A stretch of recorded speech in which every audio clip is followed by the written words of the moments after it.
কি হচ্ছে বাবা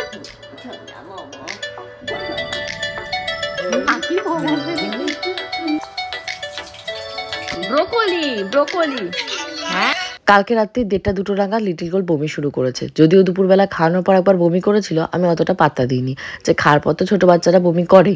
আর এখন দেখতে পাচ্ছি হর হর করে বমি। সকালবেলা দেখতেই পাচ্ছ কিচ্ছু নেই পেটে, জল উঠছে, ওক টানছে আর জল উঠছে। খাবারের সাথে কিছু গেল না কি থেকে কি হলো কিচ্ছু বুঝতে পারছি না। আজকে আবার ওর বাবা যাবে গয়াতে আমার শ্বশুরমশাইয়ের উদ্দেশ্যে পিণ্ড দিতে।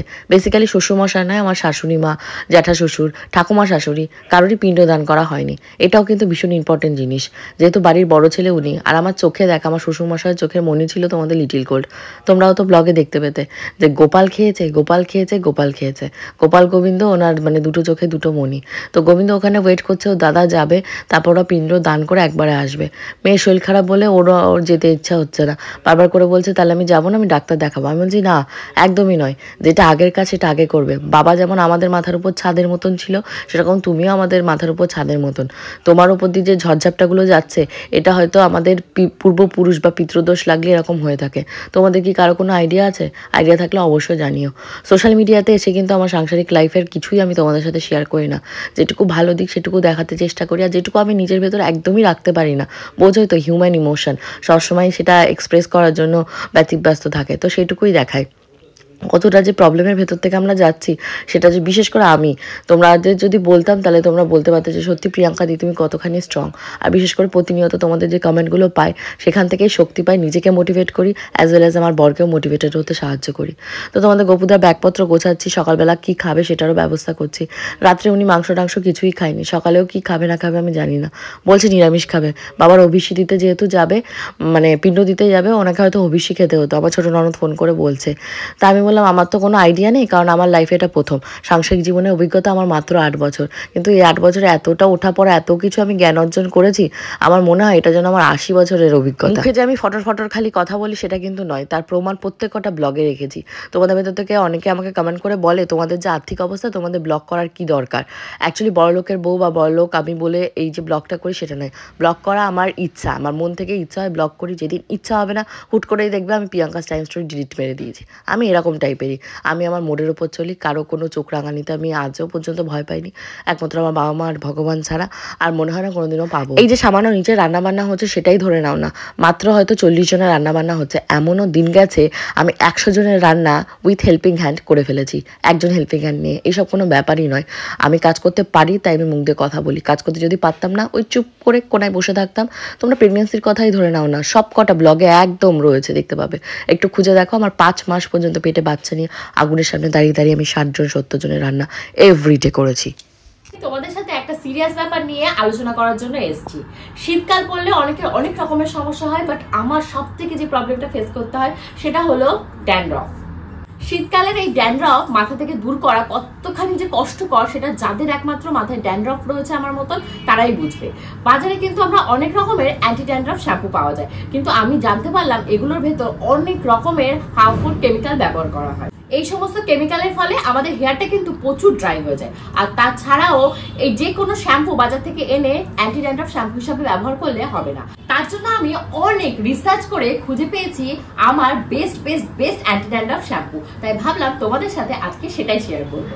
এটা হলো মামাআর্থের lemon anti dandruff shampoo and conditioner. চলো প্রথমে শ্যাম্পুটাকে অ্যাপ্লাই করে দেখায়। এটার ভেতরে রয়েছে goodness of ginger and lemon, যেটা আমাদের ড্যান্ড্রফটাকে একদম 100% ন্যাচারাল ভাবে রিমুভ করে দেয়। এই শ্যাম্পুটা শুধু ড্যান্ড্রফটাকে কিওর করে না, তার পাশাপাশি চুলটাকে ভীষণ সফট এবং সিল্কি করে। এছাড়াও স্ক্যাল্পের পিএইচটাকে এরা মেনটেন করে। তোমরা যদি বেটার রেজাল্ট পেতে চাও তাহলে কিন্তু মামাআর্থের লেমন অ্যান্টি ড্যান্ড্রফ যে কন্ডিশনারটা রয়েছে সেটা অবশ্যই ব্যবহার করো। এর প্রত্যেকটা প্রোডাক্টই কিন্তু আমাদের ঘরের জিনিসপত্র দিয়েই তৈরি, যেমন লেমন জিঞ্জার, তার জন্য চুলের কোনো রকমের কোনো ক্ষতি হওয়ার সম্ভাবনাই নেই। এখন কিন্তু আমার স্ক্যাল্পে আর কোনো ড্যান্ড্রফ নেই, দেখতে পাচ্ছ। আর তার পাশাপাশি শ্যাম্পুটা ইউজ করার পর আমার চুলটা কিন্তু ভীষণই সিল্কি হয়েছে, তার পাশাপাশি স্মুথ হয়েছে এবং সফট হয়েছে। মামাআর্থ কিন্তু আমাদের কথা শোনে। মামাআর্থ কিন্তু তাদের রিসার্চ এবং ইনোভেশনের মাধ্যমে তাদের প্রোডাক্টগুলোকে আরো বেটার করার চেষ্টা করছে।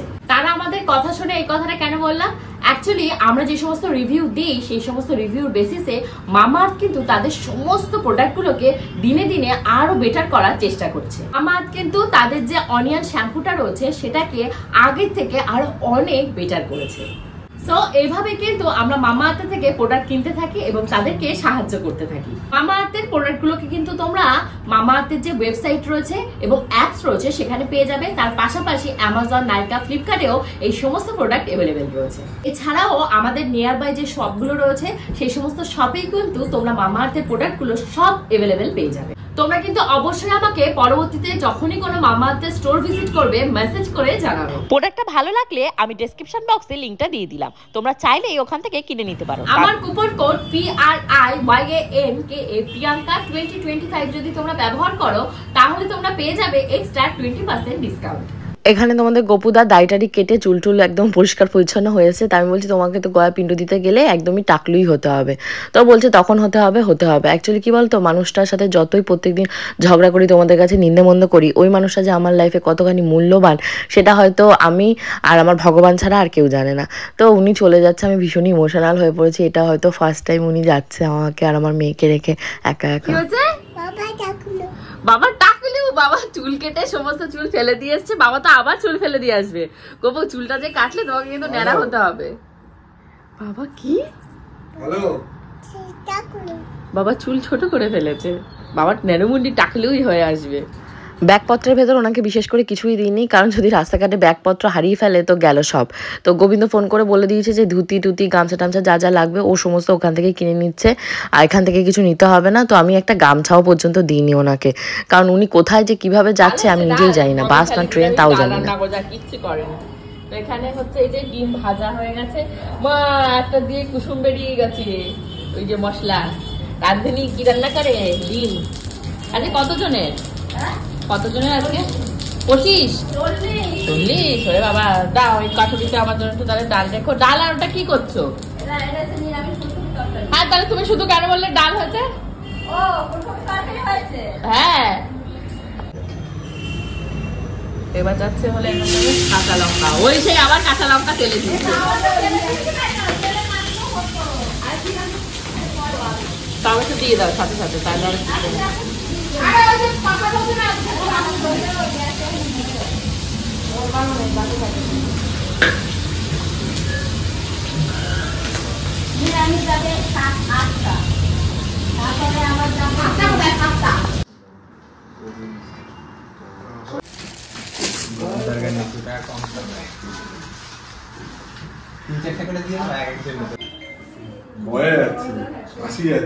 বাবার জন্য আমাদের সত্যি নামতে যাচ্ছে।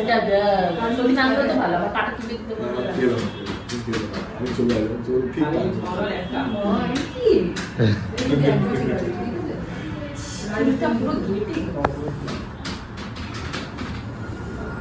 না বেরো। আর বলে গেছে তো কি দিতে হবে আমাকে, সেগুলো বলে গেছে তো না, একটা জিনিস আনতে পারবি কটা জিনিস দেবে। আমি যখন 3 মাসে প্রেগনেন্ট ছিলাম তখন শ্বশুরমশাই মারা গেছে, তোমরা তো জানো। তো তার জন্য প্রেগনেন্ট অবস্থা আমি কার সাথে কোনো রকমেরই ঝগড়াঝাটি অশান্তি কিচ্ছু করিনি। যে যা বলতো, আনুষঙ্গিক লোকজন বলো কি রিলেটিভ বলো, সব কান দিয়ে শুনতাম, চুপচাপ থাকতাম আর ভগবানকে ডাকতাম, ভগবান আমার এই কালো দিন পার করো, আমার মেয়েকে যেন আমি হাতে পেয়ে যাই, আমার আর কিচ্ছু চাই না, আমার আর কিচ্ছু চাই না। যে যা বলতে, কত লোকে কত কথা বলতো আনুষঙ্গিক, যে ঘরের কাজকর্ম করতে, ঘর মুছতে একটু ভালো হবে। তাহলে দেখো আগেকার দিনের ব্যবস্থাপনা আর এখনকার দিনে ব্যবস্থাপনা বা খাওয়া দাওয়ার কথাটাই ভাবো না। আগেকার দিনে মানুষরা কত স্ট্রং ছিল, 80 বছর 90 বছর মিনিমাম। মারা গেলে ভাবতো কি কত আগে মারা গেল, আর এখন মানুষ 60 বছরে মারা গেলে বাবা 60 বছর বেঁচে গেল, এরকম একটা ব্যাপার। তো সেটা তো তোমাদের বুঝতে হবে। তোমরা তো এরকম না, আদি যুগ থেকে আদি পূর্বপুরুষ থেকে তুমি বেঁচে আছো। তো অনেকে অনেক রকমের জ্ঞান দিত, টিল ডেট এখনও দেয়, কিন্তু কি করবো বলো তো, এখন তো আর সেই প্রেগনেন্সি নেই, মুখের উপর হুটহাট বলে ফেলি। তো আমি মানে কন্ট্রোল করি যে বড় ছোট মেনে যতটা মুখ বুঝে সহ্য করা যায়, কিন্তু এক এক সময় মুখ বুঝে সহ্য করা যায় না। শ্বশুরকে যখন শ্রাদ্ধ শান্তি করা হয়েছিল তখন আমার মনে অনেক কথা ছিল, শুধু ঘরের ভেতর বসে বসে যেন কাঁদতাম, বাবা তুমি এরকম চলে গেলে, আমাকে একবার বলে গেলে না, কি পাপের শাস্তি। আমি তো তোমাকে যেটুকু পারতাম ঝগড়া করতাম, অশান্তি করতাম, খেতে তো জল তো সেই আমিই দিতাম। একবার যাওয়ার আগে তো বলে যেতে যে প্রিয়াঙ্কা আমার কষ্ট হচ্ছে, আমাকে একবার হাসপাতালে নে, এই ব্যবস্থাটুকুও তুমি করতে দিলে না। আর শ্রাদ্ধর ব্যাপারেও যা হলো, মানে আমাকে মানে ওই জায়গাকে বলে না যে শ্বশুরমশাই শ্বশুরমশাই বা বাবা মা মারা গেলে ওই যে সন্তানদের একাদশী করতে হয়, মানে এমন পজিশনে তুমি আমায় ফেলে গেলে, তোমার উদ্দেশ্যে যে আমি একাদশী করব সেই পজিশন আমার ছিল না। মানে আমি ঠিকভাবে কিন্তু একাদশী করতে পারিনি, যেটা সত্যি সেটা সত্যি। আজকে হয়তো তোমাদের গপুদা বসে গয়ে পিণ্ডদান করছে, কিন্তু বাড়িতে বসে আমি প্রতিনিয়ত বলছি, বাবা তোমার মৃত্যুর জন্য যদি আমি কোনোভাবে কোনো দায়ী থেকে থাকি তুমি আমাকে ক্ষমা করে দিও, তোমার একাদশী আমি পালন করতে পারিনি। কিন্তু এখন আমার মেয়ে বড় হয়েছে, একাদশীটা আমি 1 বছর পালন করবো, এর ব্রত আমি নেব, এখনও নিইনি। তার যখন শ্রাদ্ধ করা হয়েছিল তখন কেউ আমার কাছে এসে শোনেনি যে আমার কি মতামত। কারণ দেখো, আমি কাউকে ব্লেম দিতে চাই না, তার ছেলেমেয়েরা আছে, হ্যাঁ তাদের যেমন বাবা, এটা কিন্তু দেখতে গেলে সে আমার শ্বশুরমশাই, তাকে আমি দেখে রেখে সে আমার কাছে মরে গেছে, এটা আমি গলার জোরে বলতে পারি। দেখিনি কোন মাইকালাল এসে আমায় বলে যে না তোর শ্বশুরমশাই নয়। তো তোমরাও তো সাক্ষী আছো, আমার এখন কোনো সাক্ষী আর বেসাক্ষীর দরকার না, আমি যা আমি তাই, কে কি বললো না বললো আমার কিচ্ছু যায় আসে না। আমি ছোট বলি বাবা দিয়ে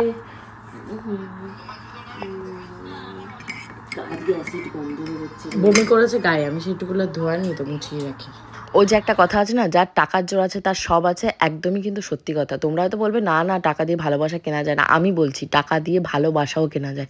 তুমি একটা লোককে দামি দামি গিফট দেবে, সে আজও কালো তোমার প্রতি গলবে, হ্যাঁ হয়তো মন থেকে ভালোবাসাটা আসবে না, টাকা শেষ হয়ে গেলে আবার হয়তো তোমাকে লাথি মেরে সরিয়ে দেবে, এটা হয়েই থাকে। কিন্তু টাকার জোর যার আছে তার গলার জোরও আছে। এগুলো কি কিনে নিয়ে এসছো এখন? হ্যাঁ এখন কিনলে না আগের কালকে? কালকে কিনেছিলাম, আজকে নিয়ে এলাম। অবাক হয়ে গেছে, লাঠি লাঠি দেখে ও এখন মোবাইলে ব্যস্ত।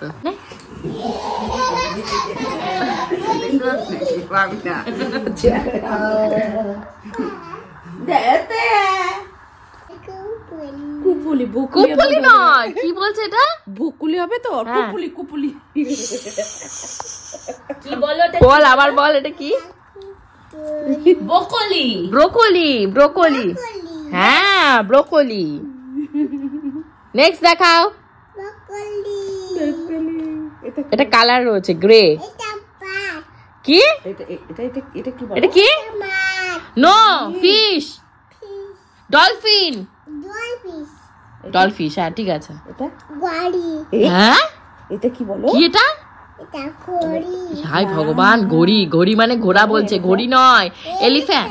হ্যাঁ ভেরি গুড। এটা কি আমার বলে দাও, এবার কি বলে দাও? আরে একটু নিয়ে বসবি, ওরে সব সব শিখে যাবে। কেন পড়াশোনা শিখে কি সায়েন্টিস্ট করবো নাকি? না ডাক্তার হবে। এটা কি? হ্যাঁ আমাদের দেখবে। এটা বলো, ওটা আগে বলো, ওটা কি? এটা বলো তো, এটা বোতলে কি থাকে? জল। এটা এটা বলো, এটা বোতলে কি থাকে? দুধু দুধু হাট। এটা কি? এটা এই মাকি মাকি মাকি না, মা পচা, মাকে বলো মা পচা। এটা কি? এটা কি? Igloo, igloo, igloo. নিয়ে যাবে তো বসো। আরে বাবা, আরে বাবা, কি মজা, কি মজা। পাখির বড় পাখির ভর আসবে নাকি? তোমাদের গপুদা চার্জার নিতে ভুলে গেছে, আর আমিও যেচে পড়ে চার্জারটা দিইনি, কারণ ওই যে চার্জারটা দেবো ওটা আর বাড়িতে ফেরত আসবে না। তো ফোনটা অফ হয়ে রয়েছে, ফোনে পাইনি। তো আজকে সকালবেলা আমি ভয়েস ওভার দিচ্ছি, ওনার সাথে কথা হচ্ছে, বাবার কাজকর্ম করছে, পরবর্তী ব্লগে তোমাদের সাথে সেই আপডেটটা শেয়ার করবো। এখন রাত্রেবেলা শুতে এসে দেখছি হাই হাই রে পূজা কি করে রেখেছে দেখো। তোমাদের ভালো লেগেছে? যদি ভালো লেগে থাকে অবশ্যই কিন্তু কমেন্ট সেকশনে কমেন্ট করে জানিও। কালকে কিন্তু অনেক এক্সাইটিং জিনিসপত্র করবো, কারণ পূজার নতুন ফ্ল্যাটের অনেক কিছু জিনিস আছে যেগুলো পূজা কিনবে, এবং পূজার সাথে আমি যাবো, তো তোমাদেরকেও নিয়ে যাবো সাথে করে, দেখাবো কি কিনছে, কি রাখছে আর কি করছে। কালকে দুপুর ঠিক 2টার সময় চলে আসবো আরো মজাদার এবং আরো এন্টারটেনমেন্টে ভরপুর ব্লগ নিয়ে। See you in the next blog. Till then bye by.